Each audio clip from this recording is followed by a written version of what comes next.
আমন্ত্রণ সময় সংবাদের নিয়মিত আয়োজন বিভাগীয় সময়ে থাকবো সপ্তাহের 7 দিন ভিন্ন ভিন্ন বিভাগের সংবাদ নিয়ে।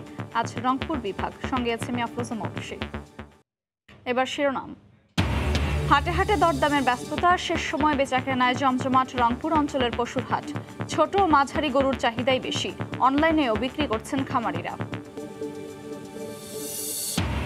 অনিশ্চয়তায় কোরবানির পশুর চামড়া কেনা, পুঁজি সংকটে রংপুরের ব্যবসায়ীরা, মিলছে না ব্যাংক ঋণ, বকেয়া পরিশোধে ট্যানারি মালিকদের গড়িমসি, বেড়েছে লবণেরও দাম।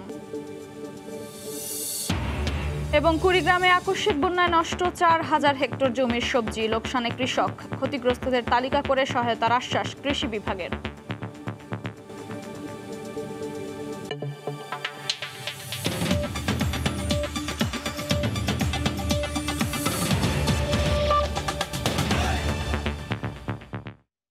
হাটে হাটে দর কষাকষির ব্যস্ততা, শেষ সময়ে বেচাকেনায় জমজমাট রংপুর অঞ্চলের পশুর হাট। ছোট ও মাঝারি গরুর চাহিদাই বেশি, অনলাইনেও বিক্রি করছেন খামারিরা। রতন সরকারের রিপোর্ট। দুপুর থেকে হাট শুরুর কথা থাকলেও সকাল থেকেই ব্যবসায়ীরা গরু তুলে যানবাহনে করে হাটে আসছেন। আশেপাশের ছোট কৃষকেরা একটি দুটি করে নিয়ে আসছেন পায়ে হেঁটেই। শেষ সময়ে জমজমাট হয়ে উঠেছে পশুর হাট। যা বাজেট ছিল তার থেকে একটু বেশি দিয়ে নেওয়া হয়েছে। ছোট আকারের গরু 70 থেকে 90 হাজার আর মাঝারি আকারের 1 লাখ থেকে 1,40,000 টাকায় দরদাম করছেন ক্রেতা বিক্রেতারা। দাম চাইছিল 1,40,000, দাম দেয় 1,10,000, 15, 20, 70, 75, 80 এইভাবে কইতে। রংপুর, দিনাজপুর, পঞ্চগড়, ঠাকুরগাঁও, নীলফামারী, লালমনিরহাট, কুড়িগ্রাম ও গাইবান্ধা সহ বিভাগের 8টি জেলায় স্থায়ী ও অস্থায়ী হাট বসেছে 3,500। সরাসরি অনলাইনে গরু বিক্রি করছেন খামারিরাও। প্রাইসটা একদম সবারই একটা পছন্দের মধ্যে। ওই কেজি অনুযায়ী যে টাকাটা নির্ধারণ করছেন এনারা, ওই টাকার মধ্যে বাসা পর্যন্ত গরু পৌঁছায় দিবে। প্রাণী সম্পদ বিভাগের দাবি, এবছর দেশে চাহিদার চেয়ে বেশি পশু কোরবানির জন্য প্রস্তুত থাকায় ভারতীয় গরু আসবে না। রংপুর জেলায় যে হাট বাজারগুলো আছে, এই মেডিকেল টিম আমাদের তারা ওখানে মনিটরিং করবে, কোনো অসুস্থ গরু যেন ওখানে বেচা কিনে না হয়। প্রাণী সম্পদ অধিদপ্তর জানিয়েছে, গত বছর বৃহত্তর রংপুরের 8 জেলায় 10 লাখ পশু কোরবানি হয়েছে ঈদে। এবছর 11,88,000 পশুর চাহিদার বিপরীতে প্রস্তুত আছে 15 লাখ। রতন সরকার, সময় সংবাদ, রংপুর। বিভাগীয় সময় আরও থাকছে। 5 বছর পর আবারও উৎপাদনে নীলফামারীর সৈয়দপুর রেলওয়ে সেতু কারখানা। তৈরি হচ্ছে নানা উপকরণ, যন্ত্রপাতির আমদানি নির্ভরতা কমার আশা। পুঁজির সংকটে এবার কোরবানির ঈদে পশুর চামড়া কেনা নিয়ে অনিশ্চয়তায় পড়েছেন রংপুরের ব্যবসায়ীরা।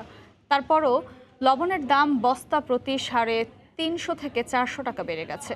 এ অবস্থায় চামড়া পার্শ্ববর্তী দেশে পাচারের শঙ্কা ব্যবসায়ীদের। রাব্বি হাসান সবুজের রিপোর্ট, ছবি তুলেছেন আশরাফুল ইসলাম। রংপুরের চামড়ার আড়তগুলোতে সারা বছরই বেচা কেনা হলেও কোরবানির ঈদে বাজার ধরতে অপেক্ষায় থাকেন ব্যবসায়ীরা। চামড়া ব্যবসায়ীরা বলছেন, ট্যানারি মালিকদের কাছ থেকে বকেয়া টাকার পাশাপাশি ব্যাংক ঋণ না পাওয়ায় পুঁজি সংকট দেখা দিয়েছে। অন্যদিকে প্রতি 60 কেজি লবণের বস্তা গত বছর 800 থেকে 900 টাকায় কিনলেও এবছর কিনতে হচ্ছে 1200 থেকে 1300 টাকায়। চামড়া আড়ত থেকে নেওয়া যাওয়ার পর অর্ধেক টাকা দেয়, অর্ধেক টাকা বাকি রাখে। 300 টাকা যদি লবণে বাড়ে, তাই এই টাকাটা তো চামড়ার মধ্যে এফেক্ট করবে। এজন্য জেলার লবণ ব্যবসায়ীরা দাম বৃদ্ধির জন্য দুষছেন কক্সবাজার, চট্টগ্রামের সিন্ডিকেটকে। ভারত থেকে নিয়ে আসি মাল, ওইখান থেকে ওখানে দাম বাড়ায়। ওখানে যারা কিনিয়ে মজুত করে করিয়ে এদের কাছে দেয়, এই দুইজনকার হয়ে দোষ। এ অবস্থায় চেম্বার নেতার আশঙ্কা, বিপুল পরিমাণ চামড়া পার্শ্ববর্তী দেশে পাচার হতে পারে। অর্থনৈতিক যে আমাদের চামড়া শিল্পকে রক্ষার স্বার্থে রংপুর বিভাগে আলাদা ট্যানারি শিল্প গড়ে ওঠা উচিত। জেলা প্রশাসক বলছেন, বাজারের পরিস্থিতি স্বাভাবিক রাখতে মনিটরিং করা হবে। যদি কেউ এটার বাইরে যেও কৃত্রিমভাবে সংকট তৈরি করে, সেক্ষেত্রে আমাদের প্রয়োজনীয় ব্যবস্থা গ্রহণ করার নির্দেশনা রয়েছে। জেলা প্রশাসন সূত্রে জানা গেছে, রংপুরে এবার ঈদে প্রায় 2,84,000 পশু কোরবানি হতে পারে। এসব পশুর চামড়ার সংরক্ষণে 2,170 মেট্রিক টন লবণের বিপরীতে বেশি মজুত রয়েছে। রাব্বি হাসান সবুজ, সময় সংবাদ, রংপুর। আবারও উৎপাদনে নীলফামারীর সৈয়দপুর রেলওয়ের সেতু কারখানা। তৈরি করা হচ্ছে সেতু নির্মাণ ও মেরামতের ছোট বড় কয়েকটি উপকরণ। এতে রেলওয়ের যন্ত্রপাতির আমদানি নির্ভরতা কমে আসবে বলে মনে করেন সংশ্লিষ্টরা। মোহাম্মদ সোহেলের ক্যামেরায় শাকির হোসেন বাদলের রিপোর্ট। 1865 সালে নীলফামারীর সৈয়দপুরে 18 একর জমির উপর গড়ে ওঠে রেলওয়ে সেতু কারখানা। নানা সংকট দেখিয়ে 2018 সালে কারখানাটি বন্ধ করে দেয় কর্তৃপক্ষ। এ নিয়ে একাধিকবার সংবাদ প্রচার করে সময় সংবাদ। সম্প্রতি কারখানাটি আবারও চালুর উদ্যোগ নেয় রেলওয়ে কর্তৃপক্ষ। বর্তমানে কারখানাটিতে সিসি ক্রিপ, মেটাল প্লেট সহ রেল সেতু তৈরি ও মেরামতের ছোট বড় বেশ কিছু যন্ত্রাংশ উৎপাদন হচ্ছে। নতুন লোক কিছু দিছে 11 জন, এদেরকে কিছু কাজ শিখাচ্ছি। আর শিক্ষার সাথে সাথে যদি মেশিনপত্রগুলো আবার চালু করে বা গার্ডারগুলো চালু করে, পয়েন্টিং করাশন চালু করে, তাহলে সাবেক ব্রিজ আবার শুরু হয়ে যাবে। প্রকৌশলীরা জানান, প্রতি বছর 2000 রেল সেতু রক্ষণাবেক্ষণে বিদেশ থেকে যন্ত্রাংশ আমদানি কমে আসবে। দীর্ঘদিন ব্যবহার না হয় মেশিনগুলো খুব জরুরি ভিত্তিতে ও কমিশনিং এবং ওভারহলিংয়ের জন্য আমরা কর্তৃপক্ষের সাথে চিঠিপত্র দিয়ে যোগাযোগ করতেছি। 2008 থেকে 12 সালের মধ্যে কারখানাটিতে রাখা ছোট বড় 22 ধরনের যন্ত্র ও যন্ত্রাংশ অচল ও পরিত্যক্ত হিসাবে দেখানো হয়। 5 বছর বন্ধ থাকার পর মাত্র 14 জনের জনবল দিয়ে চলতি বছরের এপ্রিল মাসে নতুন করে যাত্রা শুরু করে কারখানাটি। শাকির হোসেন বাদল, সময় সংবাদ, নীলফামারী। ভারত থেকে নিম্নমানের গম আমদানি করায় আটকে দিয়েছে কাস্টমস কর্তৃপক্ষ। এ কারণে গত 5 বছর ধরে পঞ্চগড়ের বাংলা বান্ধা স্থল বন্দরের গুদামে পড়ে আছে 190 মেট্রিক টন গম। একই কারণে বন্দর ইয়ার্ডে 4 বছর ধরে পড়ে আছে আমদানি করা 1300 পিস রেলওয়ে স্লিপারও। দীর্ঘদিন ধরে পড়ে থাকায় পচে গন্ধ ছড়াচ্ছে গম। এছাড়া গম ও স্লিপার অপসারণ না করায় জায়গা কমে যাওয়ায় ব্যাহত হচ্ছে বন্দরের বাণিজ্যিক কার্যক্রম। উদ্বোধনের 4.5 মাসেও চালু হয়নি 100 শয্যার রংপুর শিশু হাসপাতাল। এবছরের 16 ফেব্রুয়ারি হাসপাতালটি উদ্বোধন করেন স্বাস্থ্যমন্ত্রী। এর প্রায় 4.5 মাস অতিবাহিত হলেও এখনও কার্যক্রম শুরু না হওয়ায় হতাশ নগরবাসী। হাসপাতালটি চালু হলে রংপুর মেডিকেলের ওপর থেকে চাপ কমত, তবে প্রয়োজনীয় জনবল নিয়োগ ও যন্ত্রপাতি কেনাকাটা না হওয়ায় চালু করা যাচ্ছে না বলে জানান সিভিল সার্জন। হাসপাতালটি নির্মাণে ব্যয় হয় 31.5 কোটি টাকা। হাসপাতালের মূল ভবনের পাশাপাশি নির্মাণ করা হয়েছে সুপারিনটেন্ডেন্ট, ডাক্তার, স্টাফ ও নার্স কোয়ার্টার। পরবর্তী আনুষ্ঠানিকতায় অংশগ্রহণ করবেন। আমরা এতক্ষণ সরাসরি যুক্ত ছিলাম সেখানেই। ঈদুল আজহার সামনে রেখে লালমনিরহাটের কামারপাড়ায় বেড়েছে ব্যস্ততা। বিভিন্ন হাট বাজারে পসরা সাজিয়ে বিক্রি করছেন ব্যবসায়ীরা। আমিনুল ইসলামের ছবিতে JI সমাপ্ত রিপোর্ট। কোরবানির ঈদ সামনে রেখে লালমনিরহাটের কামারপাড়ায় বেড়েছে ব্যস্ততা। পশু জবাইয়ের ছুরি, রামদা, চাপাতি, বটি তৈরি করছেন কারিগররা। আগুনে পুড়ে শান দেয়া হচ্ছে যন্ত্রগুলো। পাওয়া যাচ্ছে মাংস কাটার তেঁতুল কাঠের তৈরি খাট্টা, যা আকৃতি অনুযায়ী 200 থেকে 600 টাকার মধ্যে বিক্রি হচ্ছে। হাতের কাছে সহজেই এসব জিনিস পেয়ে খুশি ক্রেতা। পার পিস আটি 10 টাকা করে যাচ্ছে। ঈদের মৌসুমে আমরা এগুলো বিক্রি করি। যখন কোরবানি ঈদ আসে তখন করে আমরা জাস্ট এই পাতাটা বিক্রি করি, তাতে আমাদেরও মানে পকেটে কিছু টাকা আসে। চাপাটি, ছুরি, জবাই ছুরি এগুলো বানাই, চাহিদা ভালোই আছে। আমরা প্রতি কোরবানি ঈদের আগে আগে এই খুঁড়াগুলো বিক্রি করি।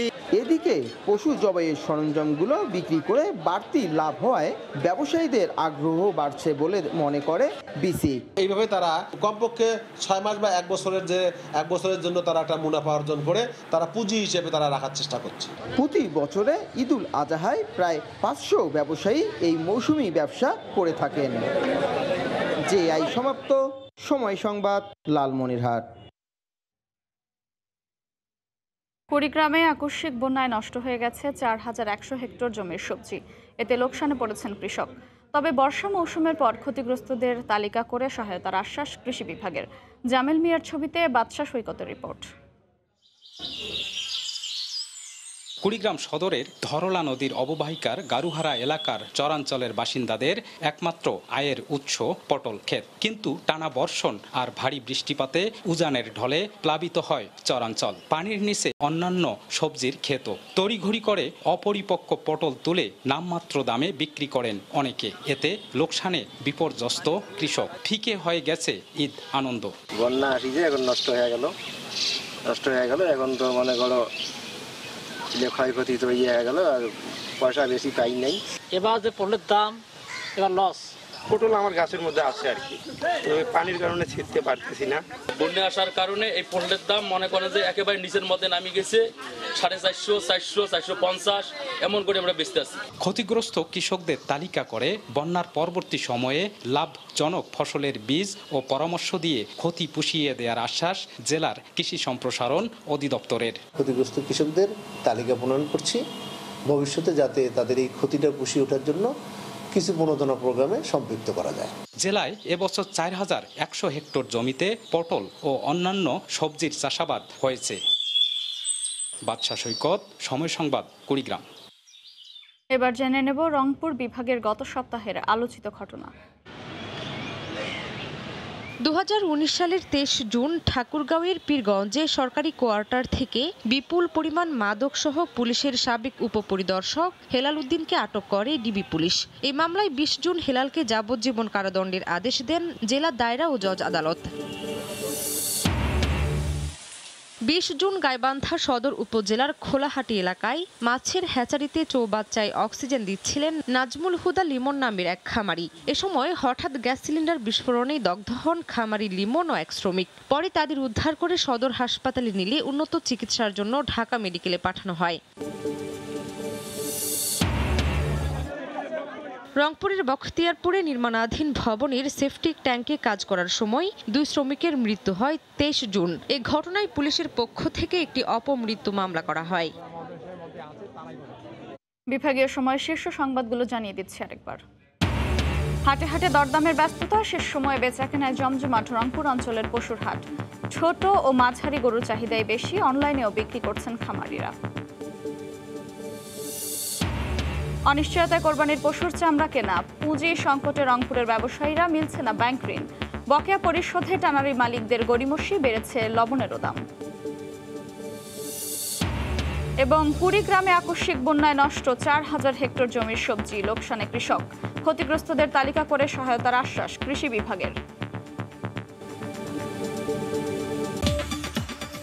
এ ছিল বিভাগীয় সময়। আগামীকাল থাকবো রাজশাহী বিভাগের আয়োজন নিয়ে, সঙ্গেই থাকুন সময়ের।